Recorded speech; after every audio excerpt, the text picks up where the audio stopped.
Good Wednesday morning, Market Chameleons, and everyone joining us for the first time. Thanks for coming by and checking out the Market Chameleon pre-market show with this man, Mitri Pargamonic. How you doing, D? Good morning, Will. How are you? Good. You want to start with the disclaimer? Yep. Good morning, everyone. Before we get started, keep in mind, Will and I and Market Chameleon, we're not a registered investment advisor. We're not a broker-dealer. We're not telling you what to do. We're just sharing ideas. If you need advice, call your registered investment advisor, call your broker. That's what they're there for, to give you advice, provide you with guidance. Perfect. I do see we have someone in the Zoom. I did put out the link yesterday during the Interactive Brokers webinar. For those who missed it, it's available on the Interactive Brokers website. So you may get if you're on the Zoom and you have a question, just raise your hand and I'll get you over to Dimitri, or let me know in the chat on Zoom. And obviously anyone in the YouTube can also click the link that we put in there to get you over to the Zoom, and you can ask your questions live. That's something that is a very nice feature that Dimitri does every day. He's willing to take any question live relative to Market Chameleon. All right, D. Yep. And if they prefer to type in the question, they could also do that on the live chat on YouTube. Thanks, Will. So what we'll do is, while we're waiting for more people to come in and questions to queue up, we'll start out taking a look at the pre-market report and take a look at stocks that are trading at pre-market hours to see if we could get some insights. After that, if we get questions, I'll take the questions. If we don't get questions, I'll navigate to a different section of the website.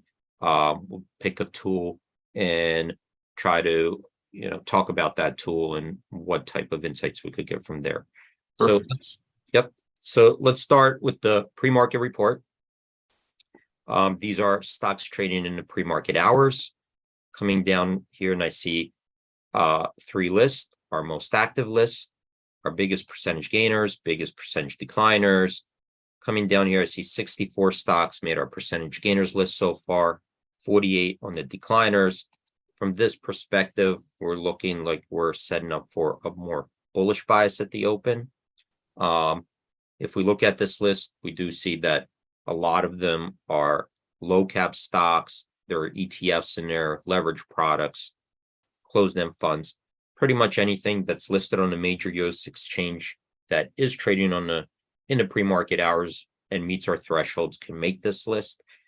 So we want to just narrow it down to a smaller group of stocks. And to do that, we could use the filters here above. And I'm going to use this one in ETF. I'm going to click on that. I get a drop-down list of ETFs to choose from. We got broad-based ETFs, sector ETFs. Let's click on this one, SPY. That's the S&P 500 ETF. Clicking on that will filter the list below by stocks that are holdings in SPY, which are the S&P 500 constituents. And here we see 22 stocks made our percentage gainers list, 200 decliners.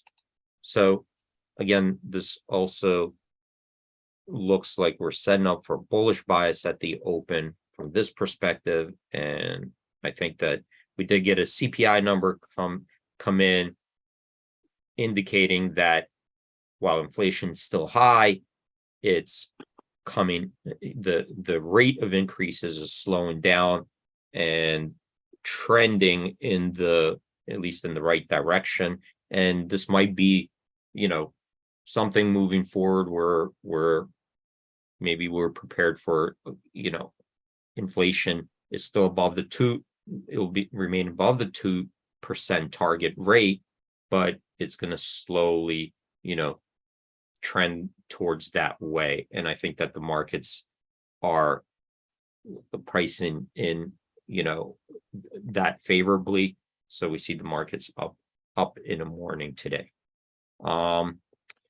Let me see if we have questions now. We do have a bunch of new people checking us out for the first time this morning. I don't know how many came over from IBKR yesterday, but okay. Tom's asking, I have 2 questions. Where do you get historical options data for QQQ? He's using it as an example. And the second part of that, what's the look back period for IV 30% rank? 52 weeks or longer? So yeah, I'll take a look at QQQ. So as far as the IV30, if we come over here, implied volatility chart, this is daily implied vols, right? So this is a chart of daily implied vols. If you hit max over here, I think probably we started capturing. I'm not sure. Take a look at this, but I think starting capturing it here. Let me just see what this is. I'm gonna check that. But this is our history of implied volatility. And you could download that, right? So you could take it and download it, and that's the IV30. You could also come over here on the historical data. And in the historical data, you get a table that also has the implied volatility 30, IV30 daily. But you have for each date the corresponding stock price ranges, high, low, where it opened and closed, the volume on the day, the VWAP, day VWAP, the option volume, call percent, put percent, that's the traded volume, and then what the open interest was in the calls and the puts.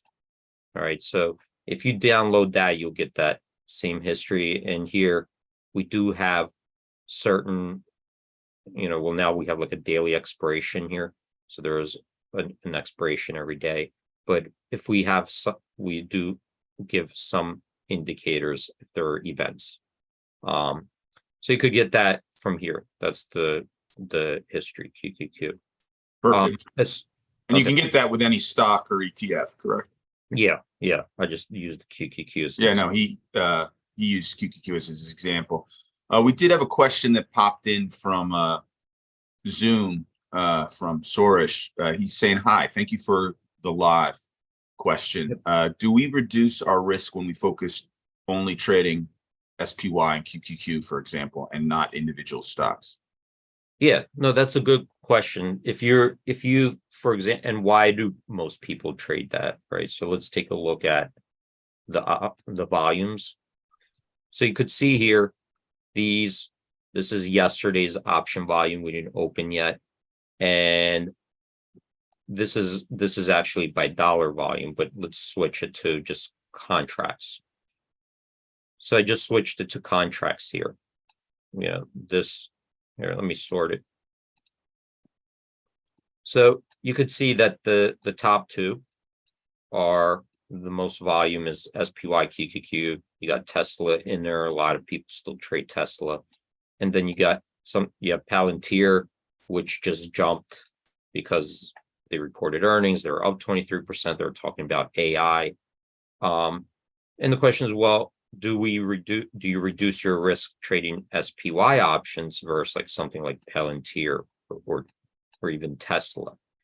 And yes, in some ways there is a reduced risk, because when we look at the market as a whole, like say SPY, S&P 500, nobody really knows where the market's going to go. There's way too many factors and too many people and too many things going on, and nobody can really know, where the market's going to go. But when we look at individual stocks, right, you can start doing your homework, and the more homework you do, the more in-depth analysis that you could do about an individual stock gives you a clear advantage. And there are people with a lot of resources, there are hedge funds and other people with a lot of resources that are doing much deeper analysis on these individual stocks. And, that involves, they got their own research analysts. They have certain data points, listening into conferences, maybe, interviewing people, at these at these corporations, whatever it is, they might have more information, better information, more timely information, or they could even do homework knowing how to analyze certain financial data sets that gives them a certain edge. So with a person that is just looking, if you're looking just from a perspective of, volatility spreads or certain types, strategies that going into a broad-based index like SPY will reduce your risk because you don't have that informational disadvantage, right? You don't have that infrastructure disadvantage that somebody who can do a much deeper analysis, and they'll have a clear edge over you. All right, perfect. Yep. Were there any other questions? Well, nope, I think that's it on everything. Okay. So what we could do is maybe navigate to, SPY. We did talk about implied volatilities yesterday with Interactive Brokers. We did have a lot of good questions. I don't know if anybody out there has joined us wanted to follow up on those questions. We can take them now because I think we did have a lot left over there. So we could discuss that. But while we're waiting, maybe I'll come over here to this price action tool. And which one were we discussing yesterday? Well, let's come up to, let's look at volume by trader size. So when we, during the week, we did discuss, them trying to look at the volume and breaking it down to get better insights, what's going on in the stock. So we talked about VWAP tables, analyzing, minute to minute. Here, we'll go over here. We talked about analyzing minute to minute volume weighted average price, breaking it down, what happened in that minute, and finding certain minutes that could give us an indication of something unusual happening. So we looked at volume bursts, buy versus sell. We looked at different times of day. Like, for example, we talked about the last 2 minutes, volume usually goes up, and that can correlate to lots of day trades or lots of strategies that are based on, it could be a basket of pairs trades, whatever it is, gamma. They're based on getting your position balanced at the end of the day. So we'll see a spike at the last 2 minutes, and then we could kind of see what they were doing. If there's a significant spike, we would see an indicator here.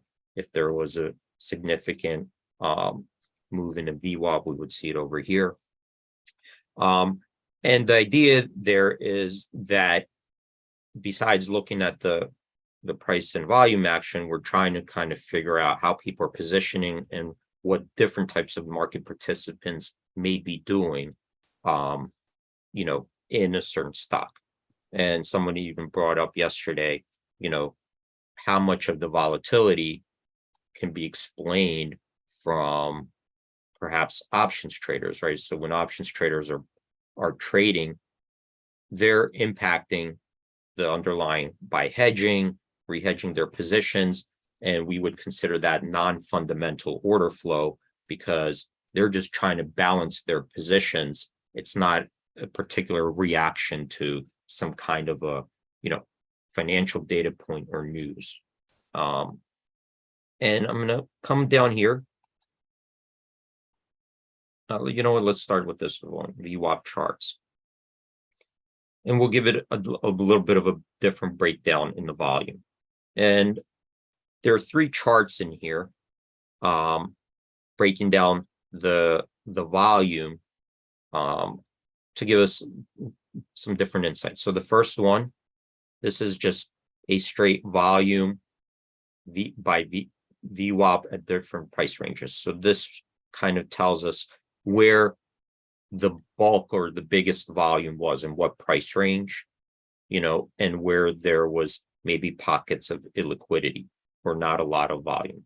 So if we see big bars, like say down here and then up here, small bars, that would indicate that there are pockets of illiquidity between certain price ranges. Right here, it's kind of right in the middle where the biggest, and it doesn't really stand out here that much, but that's one thing that you could eyeball from a chart and then kind of go back and see maybe what happened.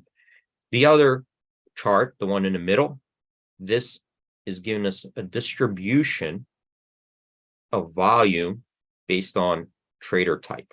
So we divided the trader type into very small retail traders. Then we got your retail traders that can get up to the larger size. Then we have professional size traders and really large institutions that were in a green. And as we look at different price ranges, what we could do is see that how did the volume get distributed around different price ranges. And here it looks to me like at the price range is just eyeballing it, that it was kind of proportionally distributed, right? So yes, volume, even when volume was lower, it was proportionally distributed between different trader cohorts. So if you see maybe, somewhere where all of a sudden there's a disappearance of big institutions where they participated equally and they stopped, or big drop off in one of them, that could be an indicator what's going on, around that price level, what happened to the liquidity from that type of trader cohort. Because usually what you'll see is if they're pretty fairly distributed, that's an indicator that, that the VWAPs and the regular trading is pretty much, dominant in that day. Another chart over here we see is the distribution of the volume at each level between the lit exchange and the dark pool. So the lit exchange will be, NASDAQ, New York Stock Exchange, BAT, SIBO, anywhere where people are putting in bids and offers and they're displayed. The dark pools, they're private exchange, private venues that are matching up order flow on their exchanges, from their customers. And when we look at that distribution, one thing to look at is it also proportionally distributed? Because if we see all of a sudden where all this is yellow, it could mean that liquidity in the dark pools have disappeared and the trading participants had to go access the lit exchanges, right? If we see a lot of, dark volume, that could indicate that there are a lot of big institutions, perhaps on both sides of that market, at a particular point. So these will just be indicating who's doing what, and at what levels. Okay, so that's one way, to look at these charts. And right now they look pretty proportional, right? They look, at least they're definitely more volume concentrated at certain points, but the distribution of trader cohort and dark volume versus lit exchange looks pretty equal. And we could kind of, let me see if I could go to the dark pools. We'll take a look here, the dark pools versus the lit exchange. So here in SPY, we see that the dark pool volume represented 30% of all the volume in SPY, which is pretty much where it usually is. It's a 1% above the average, but pretty much where it usually is. And this is a chart, a historical chart. Most of the volume in SPY, you could see trades on the lit exchange. So it goes to the lit exchanges. If we looked at by trader size, what this is telling us is that the small retail trader, most of it gets captured in the dark pool, which makes sense because how do dark pool operators work? In a dark pool, you have, let's say, you have Goldman, you have Citadel with the dark pool, Knight, lots of different venues, and they want people to trade in their dark pool, right? That's what they're there for, to get customers to trade in their dark pool. And primarily, you have institutions in there that are trying to execute trades. They don't want to reveal their trade size, but they don't need immediate executions. They just need to accumulate shares, right, over maybe a month period or whatever. So they don't, because if they need immediate execution, they would have to go and get it. If it's not in a dark pool, they would get it in the lit exchange. So you have these VWAP orders, you have these institutions in there trying to find the other side to a trade. But what they don't want to do is trade with a high frequency trader that has information, because then they're at a disadvantage, right? So they don't want to get run over, just like they would in a lit exchange. So these dark pool operators, what they're trying to do is get, and by the way, dark pool operator, they don't have to approve everybody. There are certain customers they approve, certain customers they don't want in there. So maybe a high frequency trader that's plugged into certain information and has a speed advantage will not get approved to access that dark pool. And within that dark pool, what they want to do is match up large institutions that just want to, trade and move in and out of positions. And they want retail order flow in there, because besides large institutions, they do have liquidity providers in there who are trying to trade and just provide liquidity. And the retail flow is considered uninformed, right? So they're not doing this, deep analysis on real-time data that's going to give them this advantage, and they're going to run anybody over. So they want those trades coming into the dark pool and capture as much as you can. So if you look at the battles between dark pools and lit exchanges, it's always for those uninformed traders, which are in here, and a lot of them are in here. Okay, here and here. So you could see why a lot of these small retail will get captured in that dark pool. And yesterday it was pretty much in line, right, with what you typically see. So 71% of the small retail flow is getting captured in the dark pool and traded, not all of it. And by the way, if it doesn't trade in the dark pool, if it's a limit order, it'll get routed to the lit exchange.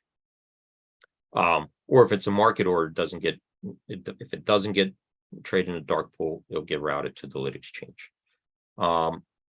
This is the retail, so these could be also what we consider, potentially higher net worth individuals, but they're still in the retail space. These would be more professional size, so already deeper pockets, hundreds of thousands potentially, and then these are the really big institutions. So you can see that the big institutions, those big trades, weren't getting matched. They're getting matched up about 23% on average. Yesterday was up to 25%. Most of them go into the lit exchange. Okay. So that's the breakdown of by trader size in the lit and dark. Hey, And, D, yep. we did have another question pop up from Tom relative to IV. I don't know if you want to hit that or continue on your thought process. Yep. What's the question? So Tom first asks, in the screener / stock attributes, there's a filter for IV rank. What's the look back period? And then he says, then he asks, do you compute the value from your IV30? What historical data do you use? I guess he's asking, do you compute the value of IV30 historical data? How do you do it, I guess? Yeah. Yeah, so that's a good question. So over here, I'll just use this. Here's the IV30 and here's the IV percentile rank. And so what does the IV percentile rank is? What does it mean? We take the current implied volatility, so the most current one, 15.2. And to create a rank, we need to compare it to historical IVs. So, how does it compare to yesterday's, the day before? So you need end of day IVs, right? So we take the end of day IV every day and we look back 252 days. And the IV rank is what percentage of the last 252 days, it's 1 year of trading, we say 252 days, what percentage of the days fell below the current level?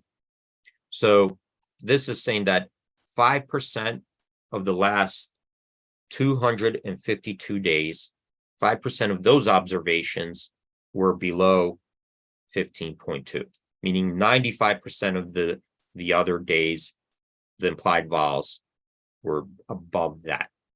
So the look back period is what we consider 1 year of trading days, 252 days. That's the look back period. And what the data that we're looking is end of day IV30.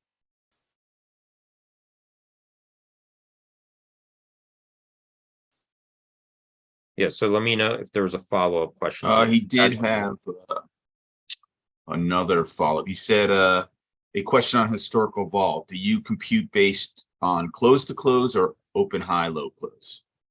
Right. So there are two ways we do both. In general, it's open high low close. But if you wanted to compare, like say SPY stock volatility, we have actually 4 ways you can look at it. So this red line, this is close to close. This blue line, that's open high low close. So it's a good question because when we look at volatility, it's a calculated derived value, right? So it's not like this observed stock price. We're talking about something that you have to calculate and derive. And in general, if you look on the website, we use this blue line open high low close because it takes into account intraday moves. Okay, we do have it's not a straight formula because we do have exceptions in there. We do look for outliers in data. We don't use just prices. We use minute VWAPs because if one share traded very high and all the other stock prices traded much lower, we won't use that because essentially it didn't really trade there. So we do look at, a volume weighted average price for a minute for the high low. We look for outliers in prices that were either not realistic or look like a mistake, because it traded far away from the other prices and we didn't see anything trading in between. So there are things in there that we look to smooth out to make sure like we're not getting these, weird spikes and stuff. And then the open high low close is a way to measure volatility, taking into consideration that the stock does move in the middle of the day and it could see wild swings that will not be reflected in the close to close. And we gave an example yesterday that if we took a stock price that closed yesterday at 200 and closed today at 200, well, the volatility is really zero. It looks like unchanged. But if it but throughout the day, if it traded as high as 202, then went to 195 and then closed at 200, it still had volatility throughout the day. So that's why the open, high, low, close formula or method would take that into consideration. Another thing we do is the open to close. So this looks at the gap volatility from yesterday's open to today's close, what kind of volatility we're experiencing. And then the close to open, this is the close to open is the gap, the open to close is the drift. So let's say the stock opened up somewhere, might have gap opened. What did it do from the open to the close? So that would be the drift of the day. So you got 4 lines there to really compare. One is how much is it gapping from day to day? How much is it drifting from the open to the close? What is the close to close volatility? And what is the open, high, low, close volatility? You could compare them in this chart. Perfect. Yep. Well, we're right up against the opening bell. Actually, it's 2 minutes in. The bell went off 2 minutes ago. We did have one outstanding question from an attendee in the Zoom. I'll copy that and put that over. We'll try to get that tomorrow. Great job, Dima. All right, everyone. Thanks for joining. Stay safe out there. Have a great trading day and hope to see you